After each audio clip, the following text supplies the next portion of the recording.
Hi, I'm Sam Manor from Little's Travel Restraints. Today we're at Cairns and I have Kevin who's driven all the way up from Canberra, somewhere in Canberra. Is it Canberra? Canberra, yep. Yeah, from Canberra.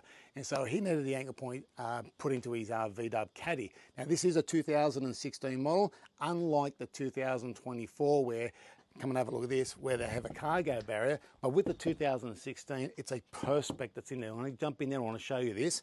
So when we've got a Perspex, we've got Perspex in here, makes it easy to actually cut the hole out. But with the 2024 models, we have to actually, they have actually glass. And because it's glass, we can't cut through the glass. So you're either going to replace the glass, okay, with Perspex, so we can do this. Otherwise, remove the top part of the cargo if you're not carrying ladders and things like that, but everything that's low.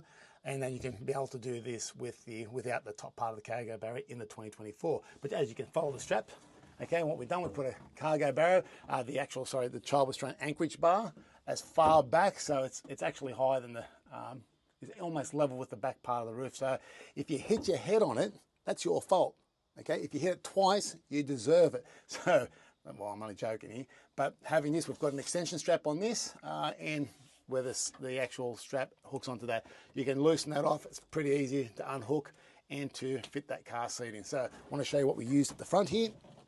Okay, we've used the good Maxi Guard, the good old Maxi Guard here.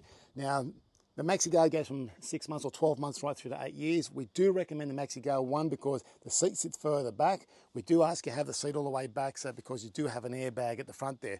What's important is that it's not just having the anchor point or the bar put in the back. That'll do its job. The most important part is actually using the seat correctly and fitting the seat correctly. And I'm going to ask you, Kevin, are you a good driver? I am. Well, mate, then that fact is that your child's going to be safe. Okay, so I've just showed Kevin how to actually install the seat. We did a video, personal video, step by step, so if he ever has to take it out, he knows how to put it back in. The reason we do that is because we've got an airbag. I can't have him taking the chance of not using or fitting the seat correctly. I've also done a personal video for him, so how to actually use the seat, so how to get the child in and out of the car seat. I mean, you might think, well, what's a big deal? It is a big deal because everything you do inside here matters, especially on a point of impact. So getting the seat fitted correctly, putting the anchor bar in there, making it all happen. He'll get an RMS certificate. That's all done and dusted. I'm Sam. I hope this information has been helpful, and we'll catch you on the next video.